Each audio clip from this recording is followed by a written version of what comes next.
Assalamualaikum warahmatullahi wabarakatuh. Halo Sobat Dongkelor, kita bertemu lagi. Yeay. Nah, apa kabar? Baik ya, seperti biasa ya. Ya, betul, seperti biasa juga, Kak Mangga akan ditemani oleh dua kakak pendongeng dari tim Dongeng Keliling Dinas Perpustakaan Kota Makassar. Sudah siap mendengarkan cerita dari mereka? Oke, duduk yang manis. Kakak pendongeng pertama adalah Kak Mul. Yeay, selamat mendengarkan. Halo adik-adik, kita ketemu lagi di episode kali ini di Dongkelor. Nah, episode sebelumnya Kak Mul ternyata sudah bercerita tentang burung layang-layang dan lebah madu. Nah, hari ini di episode kali ini Kak Mul akan bercerita tentang asal usul ular tikus tidak berbisa. Nah, cerita ini dari Kamboja loh adik-adik, jauh sekali. Nah, cerita ini ditulis oleh Kim Likhena dan ilustratornya adalah Horleng, penerbit The Asia Foundation. Nah, mau tahu adik-adik bagaimana ceritanya? Yuk, kita duduk konsentrasi. Tarik nafas, hembuskan lewat mulut, jangan sampai terhembus lewat bawah. Nah,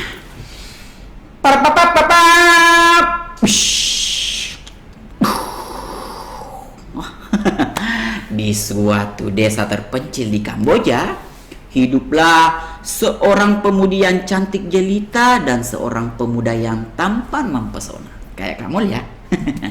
Mereka saling mencintai dan berencana untuk menikah. Setelah pesta pernikahannya selesai, digelar, turunlah hujan yang lebat. Hujan terus mengguyur berhari-hari tanpa henti. Hingga satu hari, hujan pun reda. Sepasang pengantin baru itu hendak pergi ke rumah orang tuanya dengan berjalan kaki. Karena jalanan yang dilalui becek, jejak kaki mereka pun tercetak di sepanjang jalan. Setelah beberapa saat berjalan, tiba-tiba muncullah ular tikus. Kalau ular tikus jadi kepalanya begini. Nah, tepat di belakang mereka, ular tikus itu memiliki bisa di lidahnya. Ular tikus itu tahu kalau ia menjilati bekas tapak kaki yang tertinggal di tanah itu, maka yang punya jejak kaki bisa meninggal. Ular tikus pun menjilati bekas tapak kaki si pengantin wanita. Tak lama berselang, perempuan itu langsung meninggal. Pengantin pria sangat bersedih karena tak menyangka akan kehilangan kekasihnya yang begitu cepat. Padahal mereka baru saja menikah. Pria ini terus menangis hingga berhari-hari ia masih berduka. Tetapi ia harus menyiapkan upacara pemakaman untuk mendiang istrinya. Para penduduk kampung pun datang berkumpul untuk menghadiri upacara pemakaman tersebut. Ketika ular tikus melihat penduduk kampung berkerumunan, ia bertanya pada kawan-kawannya sesama binatang. Mereka menggelar acara apa? Apa maksudmu? Ujar kelinci. Mereka turut berduka atas kematian si pengantin wanita. Mereka sedang menghadiri upacara pemakamannya. Si tikus pun menambahkan, si pengantin perempuannya itu memang meninggal. Tetapi bisamu sebenarnya tidak begitu berbahaya. Warga kampung tidak ada yang takut dengan bisamu. Buktinya, mereka masih berani berkumpul, bukannya bersembunyi di rumahnya dengan tubuh gemetar seperti ini. Lalu kelinci berkata, bisamu itu lemah. Tampaknya para penduduk kampung berpikir kamu bukan masalah yang berarti bagi mereka. Ular tikus yang berniat menjadi raja sejagat raya ini ingin semua manusia dan binatang takut kepadanya. Menurutnya, rasa takut mereka melambangkan kehormatan dan kemuliaan bagi dirinya. Kalau saja semua bisa di tubuhku berhasil kukeluarkan, pasti orang-orang itu akan takut padaku dan menghormatiku. Ular tikus pun mulai menarik napas dalam-dalam dan ia memuntahkan seluruh bisa dari dalam tubuhnya. Lihatlah. Ular tikus sedang mengeluarkan besarnya. Jerit para teman-teman yang ada di situ. Melihat bisa ular tikus berceceran di tanah, para binatang seperti lebah madu, lipan, ular, ikan duri pun berkumpul. Mereka bergantian menyeruput bisa ular tikus. Kini lebah madu, lipan, ular dan ikan duri memiliki bisa yang beracun. Lalu apa yang terjadi pada ular tikus? Ternyata ia tak lagi memiliki bisa. Ular tikus pun perlahan merayap pergi meninggalkan tempat itu dan hidup di dalam kesunyian hutan belantara selamanya. Nah, karena kenapa bisa seperti itu? Karena ternyata ular itu mengeluarkan semua bisanya. Demikian cerita yang dari Kamul. Mudah-mudahan di episode selanjutnya kita bisa ketemu, diberi kesempatan dan kesehatan. Dadah adik-adik.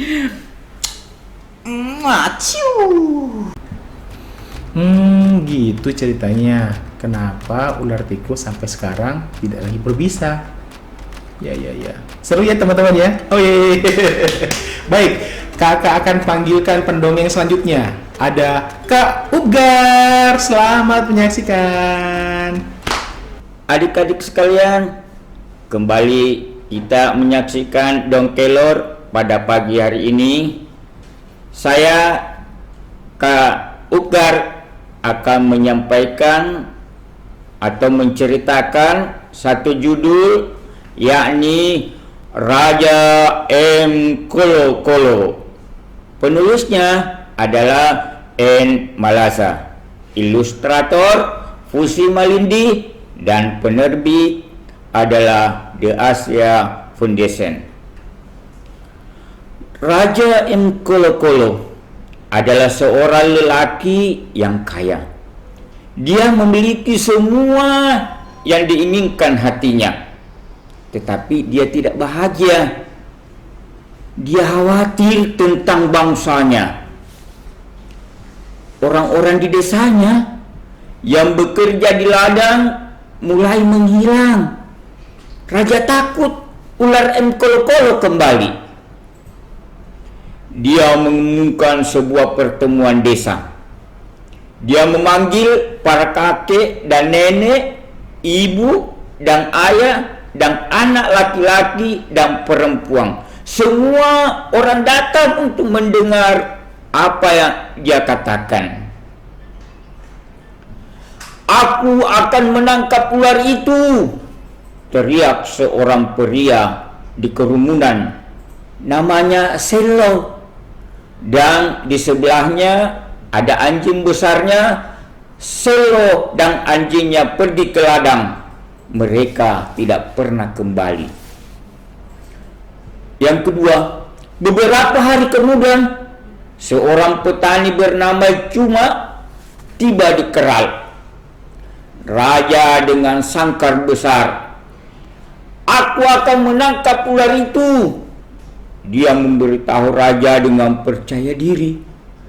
Cuma pergi ke ladang dengan sangkar besarnya. Dia juga tidak pernah kembali lagi. Beberapa minggu kemudian, Hesane yang merupakan pemain rubik terkenal tiba di istana. Dengan suara lantang dia memberitahu raja, "Aku bisa menangkap ular itu." Hesina pergi ke ladang memamerkan ototnya yang kuat, tetapi dia juga tidak kembali. Adik-adik sekalian, raja kembali mengumumkan pertemuan desa lainnya. Dia memanggil para kakek, nenek, ibu dan ayah, dan anak laki-laki dan perempuan. Semua orang datang untuk mendengar apa yang dikatakan. Aku akan memberikan tahtaku kepada siapapun yang menangkap ular Kolo-Kolo, kata raja. Terdengar suara lembut dari kerumunan. Raja keluar melihat siapa yang berbicara. Seorang gadis kecil muncul dari kerumunan dan mendekati tahtanya. Dia mengenakan pakaian yang sobek, sepatu berlubang, dan topi kotor. Dia memberitahu raja, "Aku bisa menangkap ular itu." Kerumunan itu tertawa terbahak-bahak. Dia tidak bisa percaya bahwa seorang gadis kecil seperti dia bisa melakukan suatu pencapaian yang besar. Tetapi raja meyakinkannya, "Jika kamu menangkap ular itu, aku akan menyerahkan tahtaku kepadamu." Keesokan paginya, gadis itu meninggalkan gubuknya. Saat hari masih gelap, dia membawa pot tanah liat penuh bubur di kepalanya dan pergi ke ladang. Seluruh desa menunggu kembali. Ketika matahari akan terbenam, seorang desa mendengarkan suara keras datang dari ladang. "Shh, shh, shh." Mereka semua melarikan diri dan bersembunyi, tetapi mengintip melalui jendela dan lubang kunci. Mereka takut akan ular itu. Dari ladang itu muncul gadis kecil dengan pakaiannya yang sobek, sepatu berlubang, dan topinya yang kotor, membawa pot kosong di satu lengan dan ular di sisi lainnya. Dia diikuti oleh Hesene, Juma, Selo, dan anjingnya, dan semua orang lain di desa yang telah menghilang. Raja bertanya kepadanya, bagaimana dia berhasil menangkap ular itu? Dia berkata, "Saya menjadi temannya." Gadis itu dijadikan Ratu Kolo-Kolo dan ular itu menjadi peliharaannya.